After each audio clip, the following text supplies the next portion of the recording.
The crystal clinked against Gareth Whitfield's ring as he raised his champagne glass, and 200 people fell quiet the way Canadians do, not out of politeness exactly, but out of that particular discomfort we feel when we sense something is wrong, and no one is quite sure what to do about it yet.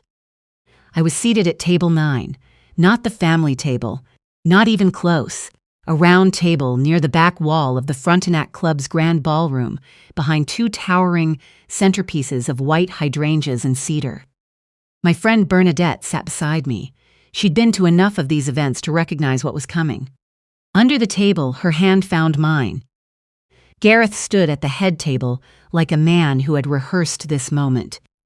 He was 67 years old, silver-haired, wearing a suit that probably cost more than my first car, and he had the practiced ease of someone who had spent 4 decades in rooms where other people did the listening.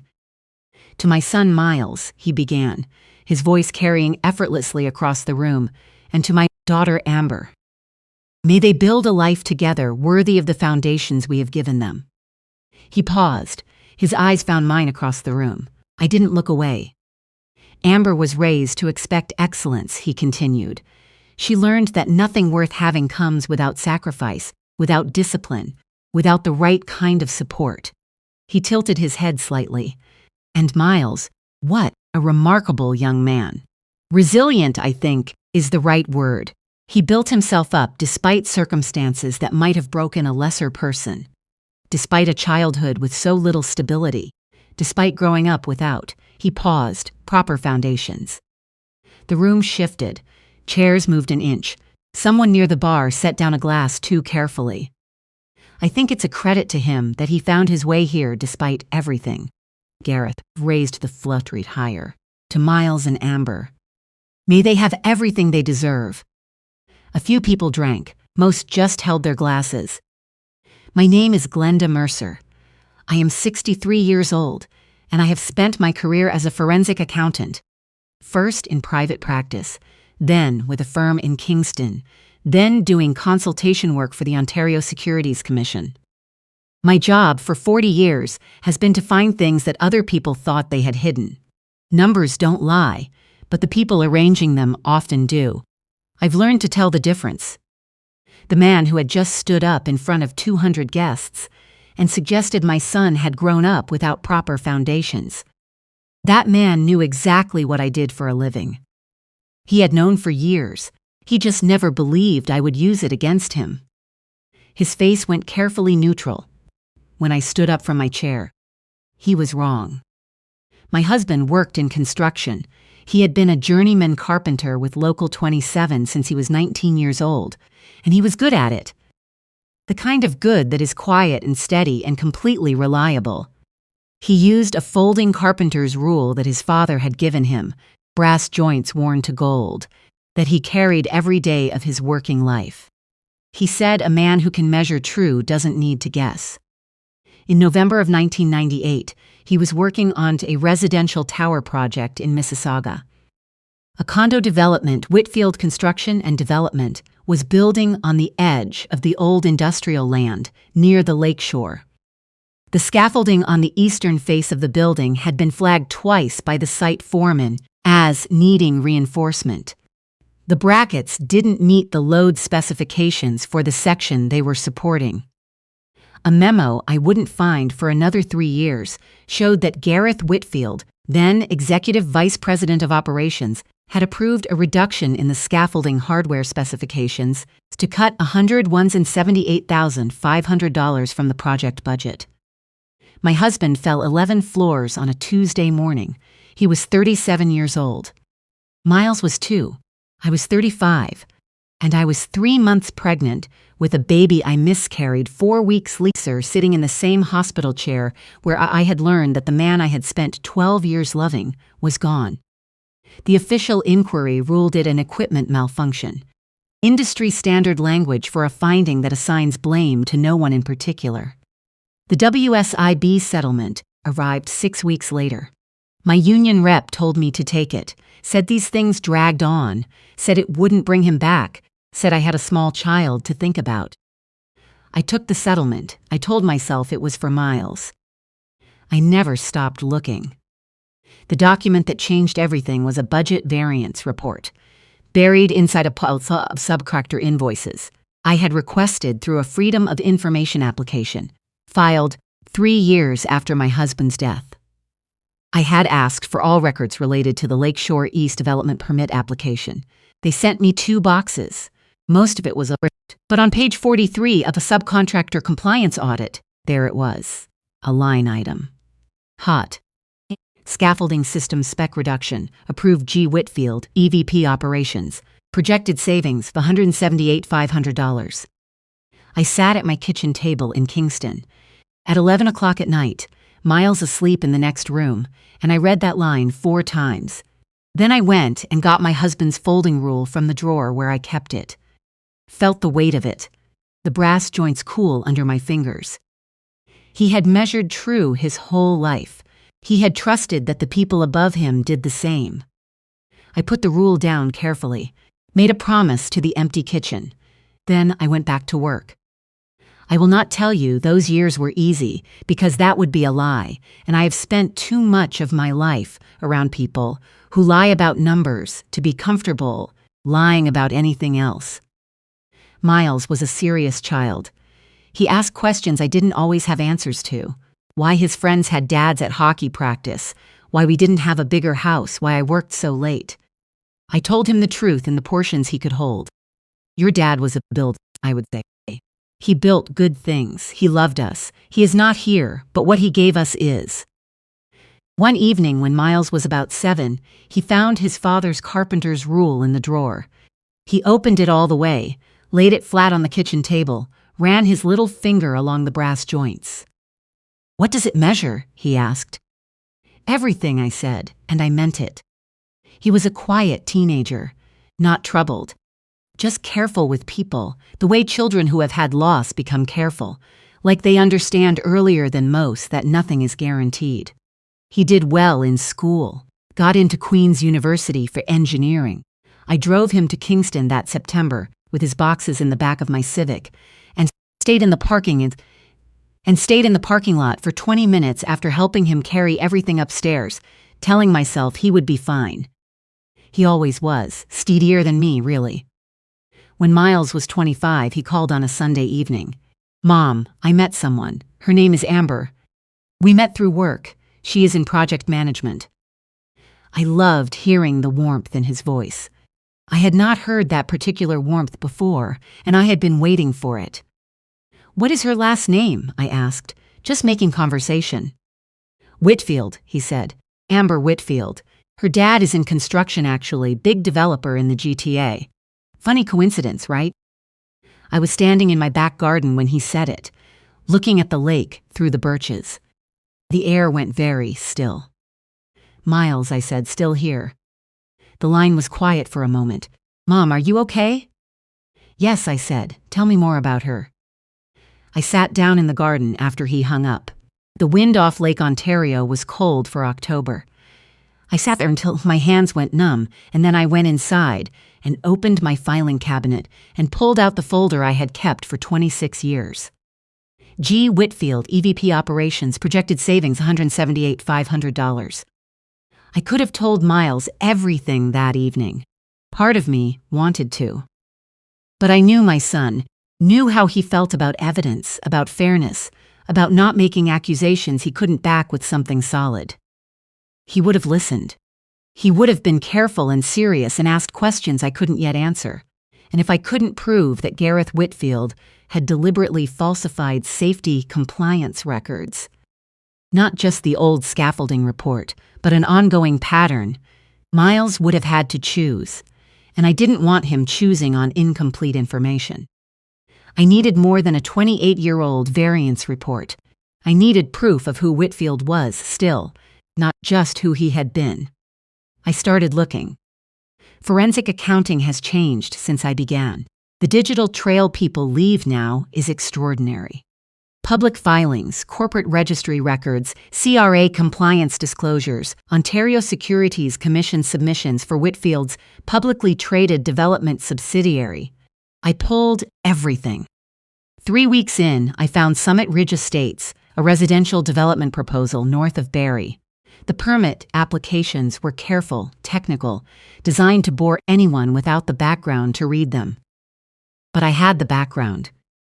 The structural specifications for the underground parking garage were 22% below the load-bearing requirements for the soil composition documented in their own geotechnical study. The inspection schedule listed was half what the Ontario Building Code required for this type of development. The cost savings embedded in the deviations hints were projected at $340,000. The same calculation, the same logic, the same man. I called Wendy Arsenal. She had been an investigative journalist at the Toronto Star for 11 years. We had worked together on a procurement fraud case 2 years earlier.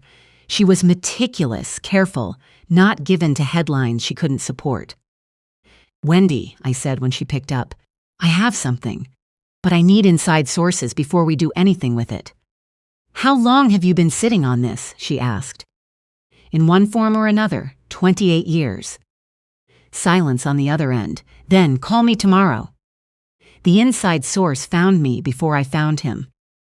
His name was Bernard Tran. 39 years old, project manager at Whitfield Construction for 11 years. He had flagged the Summit Ridge specifications to his director 8 months earlier and been told to process the permits as submitted. 2 months after that, he had been assigned to a dead-end role reviewing archived files. He had been quietly looking for someone to talk to. He called me through Wendy. He had documents, emails, internal sign-off sheets, a chain of communications showing exactly when Gareth Whitfield had reviewed the deviation report and approved it, along with a note in the margin of one email that read, "The numbers work. Move it forward." He also had something else. Bernard, during his archive assignment, had pulled files going back to the late 90s. He found the original Lakeshore East scaffolding deviation report. Not a redacted version. The full record with Whitfield's signature and a handwritten date. I sat at my desk at midnight reading the scan Bernard had sent, and my chest did something complicated. Grief and relief arriving at exactly the same moment, like 2 trains pulling into the station at once. Then Bernard sent one more document, a corporate disclosure showing that a consulting account registered in Amber Whitfield's name had received $210,000 in payments over the previous 14 months. Consulting services. No contract, no deliverables, no knowledge, according to Wendy's contact at CRA on Amber's part that the account even existed. Gareth Whitfield was building himself a contingency. If the Summit Ridge violations were discovered, the paper trail would lead somewhere other than him. He was using his own daughter as insurance. I set my phone down, picked up my husband's folding rule, held it until my hands steadied. Miles showed up at my door on a Friday evening 6 weeks before the wedding. He stood in the porch light with his jacket open, despite the February cold, holding a manila envelope, and he had the same expression he'd had at 8 years old, when he had broken my reading glasses and was deciding whether to tell me. He told me. He had been helping Amber organize a storage box for her accountant and found a folder of financial statements he didn't recognize. His engineering mind had looked at them the way he looked at everything. Methodically, without panic, asking what's actually here. What was there was his fiancée's name on a series of transfers she had never mentioned. He had spent a week quietly researching before he came to me. He set the envelope on my kitchen table. "This is about the same company you have been looking into, isn't it?" It was not a question. We sat at that table for 3 hours. I told him everything, about his father, about the scaffolding report, about Bernard, about Wendy, about Summit Ridge. I showed him the full file. He didn't interrupt, didn't flinch, didn't perform any emotion he wasn't actually feeling. He read through every document the way he had always read everything. Completely, carefully, with that particular attention that had made me proud since he was old enough to hold a page steady. "Does Amber know about the account?" I asked. "No. He said it with certainty. She doesn't know, but she knows something about her father that she hasn't told me. She found out 2 weeks later. From Gareth himself, we learned afterward. He called her into his office and showed her the account. Told her that my investigation would come to nothing, that if trouble arrived, she would be the one named in the filings, that the only way to protect herself, to protect Miles, was to stay quiet. Let him handle it. Then he told her what he planned to say at the reception, and he told her that if she or Miles said a word to defend me, he would file the CRA documents himself and name her as the account holder. She agreed. She sat at my kitchen table 3 days before the wedding and could not meet my eyes, and I didn't understand why. I thought she was nervous about the ceremony. The ceremony was held at St. George's Cathedral in Kingston on a Saturday afternoon in March. 300 guests, high stone arches, light coming through the old windows in long yellow bars across the wooden pews. Miles stood at the front in his charcoal suit, and when Amber appeared at the back of the cathedral, his face did something so unguarded and simple that I had to look down at my hands for a moment. Bernadette, sitting beside me, squeezed my arm. "He is happy," she whispered. "I know," I said. The reception was at the Frontenac Club. Round tables, tall floral arrangements, a strings quartet playing something I couldn't name. Gareth Whitfield held court at the head table, like a man who had already decided how the evening would go. When the plates were cleared and the servers began pouring champagne, I felt the room change. The way air changes before a storm, that slight drop in pressure that arrives just before everything shifts. Gareth stood. I watched Amber's hand go still on the table. Watched Miles reach for her wrist under the tablecloth without looking at her. They both knew what was coming. He spoke for 4 minutes. I timed it. He talked about foundation, about opportunity, about the Whitfield family's legacy in the development industry, about how Miles had come up against real odds and somehow found his footing despite an upbringing that could have gone quite differently.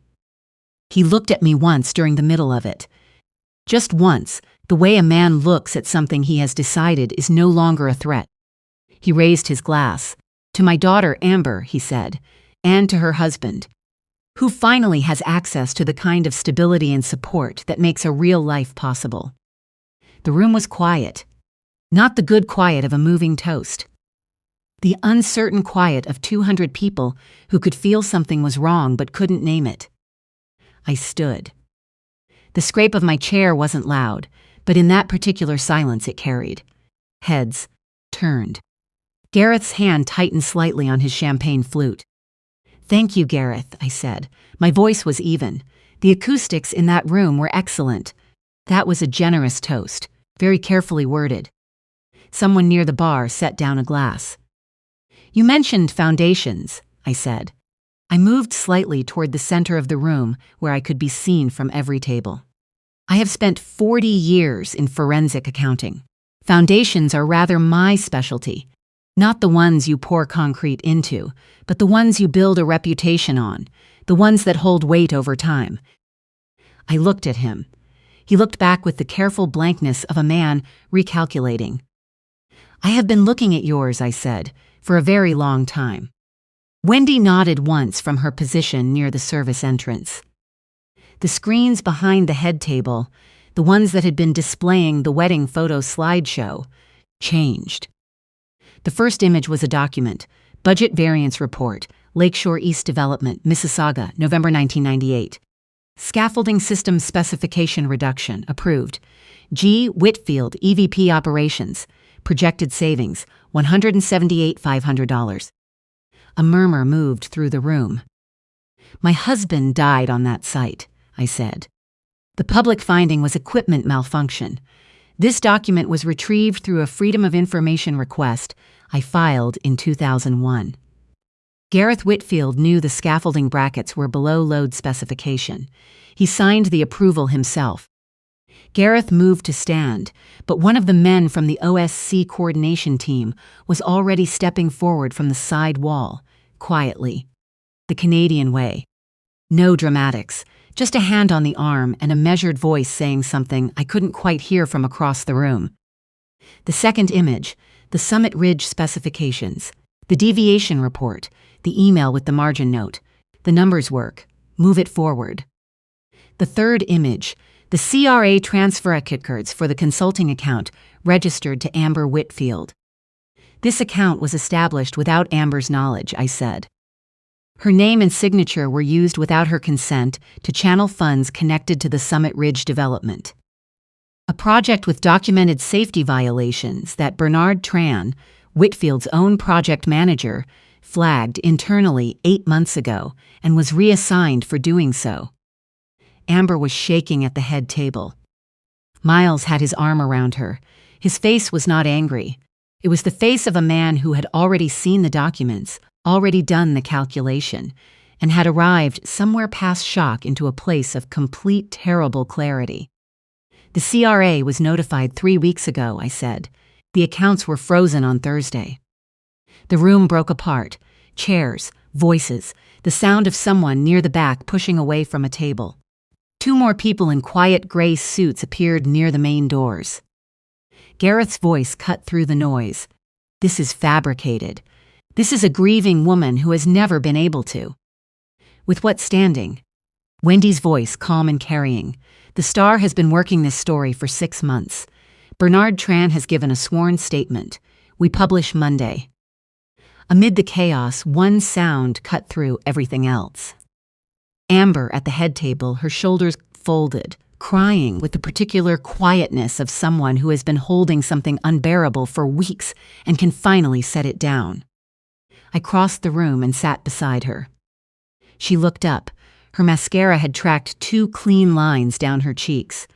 I am so sorry, she said. I am so sorry I didn't warn you. He told me. He said if I defended you, he would file the documents and I would be named. I thought if I just stayed quiet for one evening, it would be over. I thought I was protecting Miles, protecting the baby. She stopped. We are 13 weeks, she said quietly. Miles knows. We were going to tell you today, after the toasts. I sat with that for a moment. He said silence was the only way to keep everyone safe. She continued. I didn't know how to argue with that. I didn't understand until tonight that silence was exactly what he had been counting on the whole time. I thought about my husband's folding rule in my jacket pocket. About the 28 years of measuring, checking, waiting for the right structure to hold the weight before I put it under pressure. You're right, I said. Silence never protects anyone. It only buys time for the wrong people. Miles came in and sat on her other side and took her hand and looked at me over her head. Not with anger, with something closer to exhaustion, and beneath that, a quieter thing, the beginning of understanding. The charges were filed in April. Miles and Amber testified. Bernard Tran's sworn statement held through 2 rounds of cross-examination. Gareth Whitfield was convicted on 9 counts, 2 related to the 1998 Lakeshore East violation, 4 related to Summit Ridge, 3 related to financial fraud and the misuse of Amber's identity. The company was placed under receivership. The sentence was 9 years. The first months after the wedding, Miles and I didn't speak much, not out of anger, more out of the need for each of us to find solid ground under our feet again. He called every couple of weeks. We talked about practical things, the case, the baby's due date, how Amber was managing the ongoing stress of the investigation. We did not talk about the reception, about the toast, about the 2 of them sitting silent at the head table while 200 people watched. There was hurt between us. I would not pretend otherwise. Not anger at Miles, never that. But something quieter and harder to name, the particular ache of realizing that in the moment I needed someone to stand beside me, both he and Amber had been maneuvered into positions where they couldn't. And knowing the reason didn't make the wound disappear. It just gave it context. In August, 5 months after the wedding, he came to Kingston for a weekend. We sat on the back porch on Saturday morning with coffee, watching the lake. The sky was that particular late summer blue that only happens in Ontario for about 3 weeks a year. When the light goes soft and the air finally lets you breathe all the way. He said, without preamble, I should have told you sooner about the documents. I thought I needed more before I came to you. I thought I was protecting you. I held my mug with both hands, I know. Were you angry? Yes, I said, and no, it is complicated, and I think it is allowed to be both at once. He nodded. He was quiet for a while. I have been thinking about him, he said, about what it would have been like to know him. I set my mug on the railing. He was careful, I said, precise. He didn't guess at things when he could measure them properly. He believed that if you built something true, it would hold. He wasn't wrong about that. He just trusted that the people above him were operating the same way. Miles looked at the water. Do you think he would understand why it took so long? I thought about the kitchen table in 2001, midnight, the folding rule cold in my hands, the promise I made to a room that couldn't answer me. He would understand, I said. Some things take as long as they take. He would just be glad it finally happened. I reached into my jacket pocket and brought out the folding rule. The brass joints had gone fully gold now, worn soft from 30 years in various pockets. Set it on the table between us. Miles looked at it, then at me. Take it, I said. Mom. You are about to build something, I said. A home, a family. A child who is going to need to know where they came from and what it cost. Take it with you. Let it remind you that true and precise are different from fast and convenient, and only one of them actually holds. His hand closed around the rule. He turned it over once, the way he had as a small boy at my kitchen table, running his finger along the brass. I'll give it back, he said. Give it to the baby when they are old enough to ask what it means. The trial lasted 14 months. Bernard Tran's testimony was steady and complete. The margin note in the email, the numbers work, move it forward, became the most quoted line in the coverage. In June, a daughter arrived, 7 pounds, 4 ounces, with Miles's calm brow and Amber's stubborn chin and, in certain lights, an expression so startlingly like my husband's that it stopped my breath the first time I saw it. They named her Dora, Amber told me, after her own grandmother. Her middle name is for Miles's dad. In September, we planted a tree in the yard of the house Miles and Amber had bought, a young maple, the kind that turns deep Ontario brick red in the fall. Miles dug the hole. Amber crouched beside him with their daughter in a carrier against her chest. When the root ball was settled and Miles was pressing the soil flat with both hands, his daughter reached out from her carrier and grabbed at the nearest thing. The loose end of his shirt collar, and held on with the unthinking certainty of someone who has no reason yet to doubt that the world will hold her. Miles sat back on his heels and looked at me. Is it level? He asked. More or less, I said. He grinned, that full, rare grin I had been watching my whole adult life, first on his father and then on him, and reached into his back pocket and brought out the folding rule. Held it alongside the young trunk, checked the line of it, checked again. True, he said, and he said it like a man who understood exactly what the word meant and what it cost. I put my hand against the bark of the young maple and felt it solid and alive under my palm. Some justice doesn't arrive the way you expect, not as a verdict, not as a headline, not even as the particular relief of watching handcuffs click in a hotel ballroom while a man who spent 40 years deciding other people were beneath him finally finds out what it is to be held accountable. Sometimes it arrives on an ordinary Saturday in September, in a back garden in Kingston, Ontario, with a daughter-in-law and a baby and a folding rule that has outlasted every lie that ever tried to bury it. You measure what you can measure. You build what you can build. You give the tools to the next generation and trust them to use them honestly. That is all any of us can do. That is, I have come to believe exactly enough.